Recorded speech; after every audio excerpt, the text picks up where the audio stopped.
My daughter Claire was diagnosed with macular degeneration at the age of 6. I've always been very open with my daughter about life in general, so I didn't hide this unfortunate news from her, but instead decided to work my hardest to prepare her for life with this disability. Claire was scared, of course, as any 6-year-old would be. "Mama, will I lose my sight before the next snowfall?" she asked me timidly. It was only September, and the doctor gave her until January. Still, I didn't want to get her hopes up too much, so I told her we would leave it in God's hands. In the meantime, I've read every book and blog about helping a child to cope with blindness. That was how I found out about Blind Belle. It was a doll manufactured by a private company that said they only made them for special circumstances, and that all funds would go towards other children with similar conditions. Despite the odd name, I did actually think that the doll looked somewhat pleasant.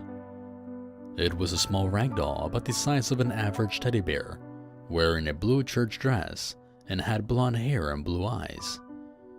She had a nice smile, and according to the webpage, had a built-in voice fonts that said certain phrases so that your child wouldn't feel lonely or lost. I had planned to buy her a new doll for Christmas, but as time slipped by, I realized that the doctor's initial diagnosis was wrong, and she wouldn't be able to wait until then. So I went ahead and ordered it, hoping to surprise her around Thanksgiving. Sadly though, when the box came in, I was the one shocked to see that the doll was badly damaged. Her stitching looked ripped, and her clothes faded. Her hair a dirty color, and worst of all, someone had taken her blue button eyes out. I wanted to get a refund on it right away, but every time I tried to contact the customer support, the line would be busy. Frustrated that I had been scammed, I placed it down on the couch and went to cook dinner to get my mind off of things. A few moments later, I heard Claire squeal with delight, and I looked at the living room and saw her playing with a doll. "Mama, you got me my own special friend. Oh, thank you, Mama, thank you," she said as she happily danced. I saw tears welling up in her eyes just barely, and I realized that her sight was almost gone. She couldn't tell what bad condition the doll was really in. I didn't have the heart to correct her, so I let her keep it. I figured that I would be able to sew her up and make her as good as new, but Claire almost never let her leave her side.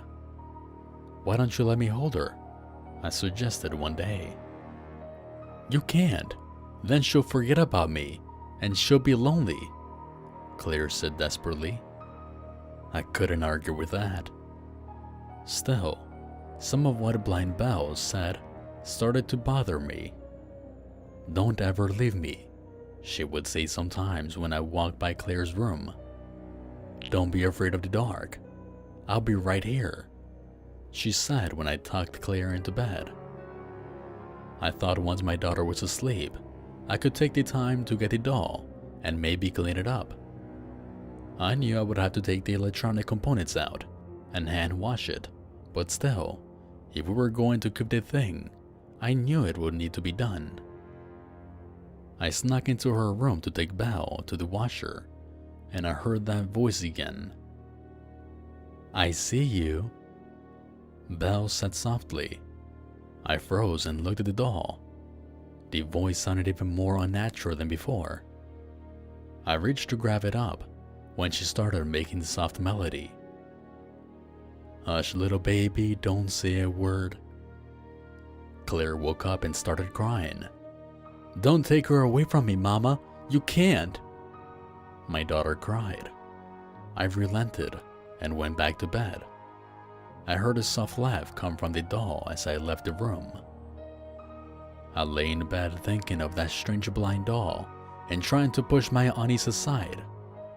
I wanted Claire to be happy, I wanted her to have a normal life, and maybe I was overreacting about the doll anyway. In the morning, I decided it was time to convince Claire to let me have her. I kept the room dark for a minute as I walked to where my little girl slept. I've done this for a while since she lost her sight, to try to get a feel of the world the way she does. It felt wet. Something was right against her cheek and eyes.